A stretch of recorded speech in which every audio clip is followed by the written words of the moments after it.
She thought she was just living her life, minding her own business. But one call would turn everything upside down.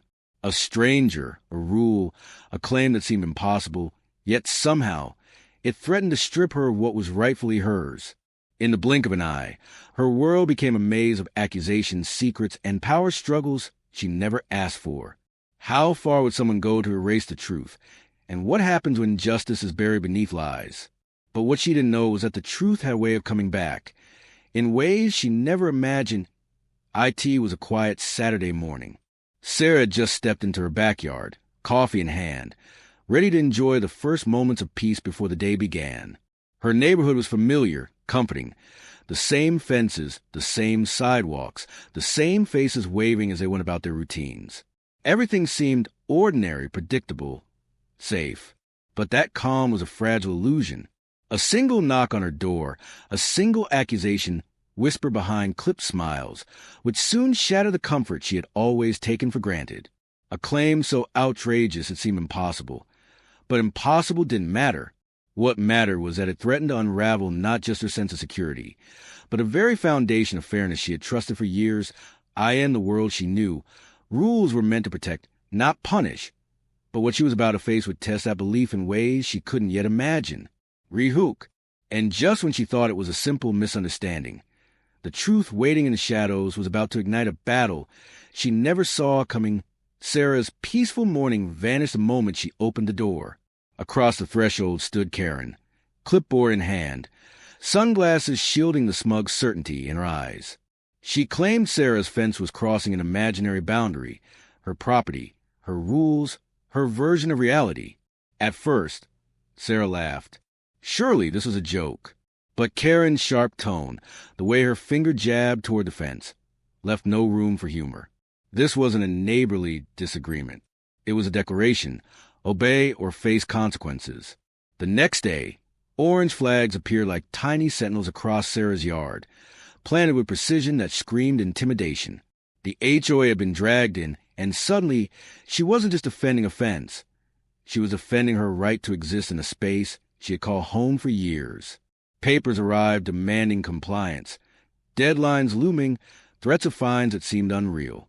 Every knock on the door, every casual glance from neighbors, carried the weight of judgment. Sarah tried to reason, presenting past records and photographs showing the fence had stood for more than a decade.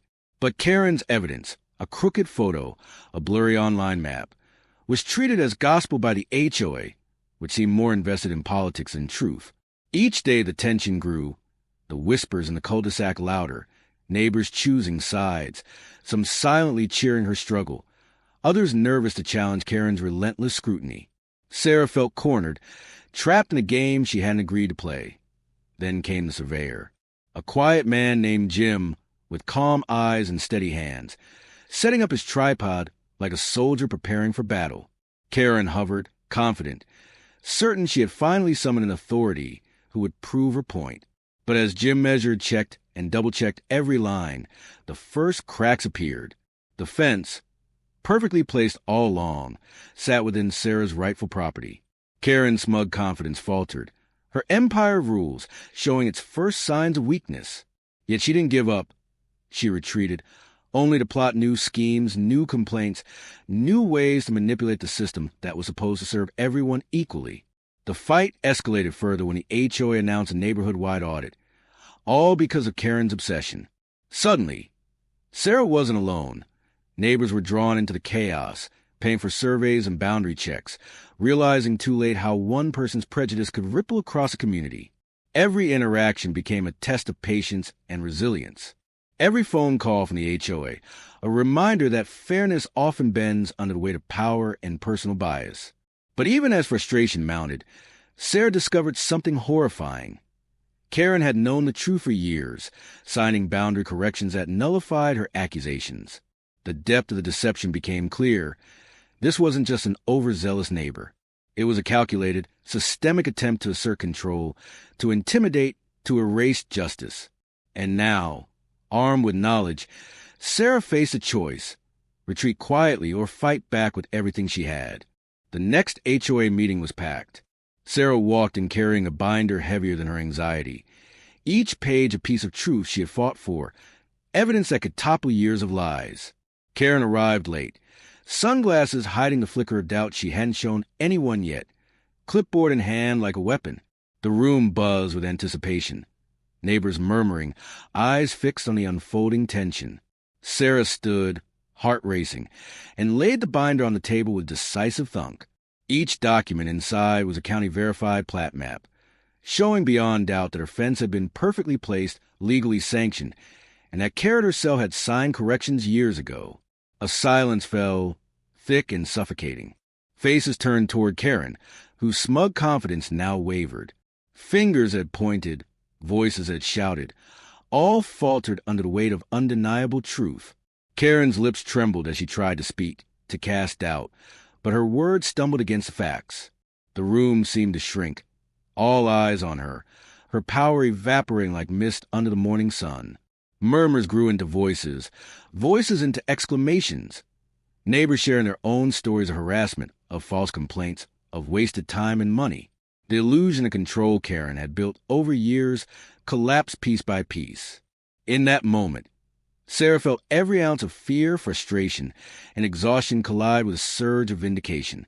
Years of injustice, subtle discrimination, and intimidation were finally laid bare. The tension cracked like lightning across the room. Karen's attempts to dominate the narrative fell flat, her authority dismantled by the very truth she had tried to erase. And then came the final confirmation. The HOA board, once complicit in her schemes, formally removed her from her position. The word spread instantly, a wave of relief and triumph that washed over the room. Karen stormed out, muttering threats and indignation, but no one followed. The moment belonged to Sarah, to everyone who had been silenced or sidelined by lies and bias. Justice, long delayed, was finally in motion. Rehook.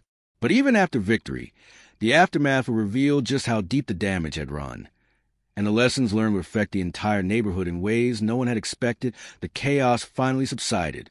Karen's flags, her maps, and her threats were gone, replaced by a quiet that felt almost foreign. Sarah stepped onto her backyard, coffee in hand once again, but everything had changed. The fence still stood, unshaken, yet it was more than just a barrier. It had become a symbol of resilience, of truth prevailing over deception and intimidation. Neighbors approached, offering smiles, apologies, and stories of their own battles with injustice.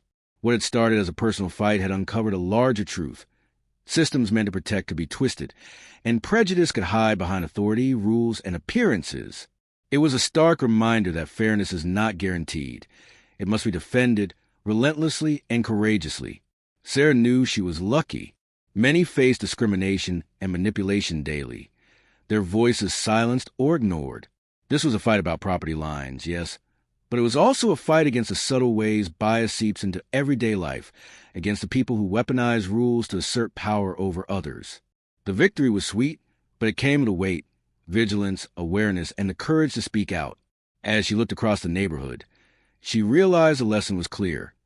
Injustice can hide in plain sight, and the cost of silence is far greater than the cost of standing up. One person's courage had sparked a reckoning.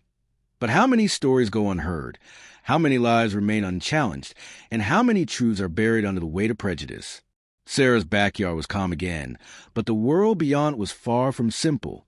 And that's the question that lingers long after the last document is filed. The last shout is silenced. If we see injustice, will we confront it, or will we stay silent and let it continue? This leaves viewers with a strong emotional punch, encourages reflection on systemic and personal injustice, and invites them to think about their own role in standing up against bias.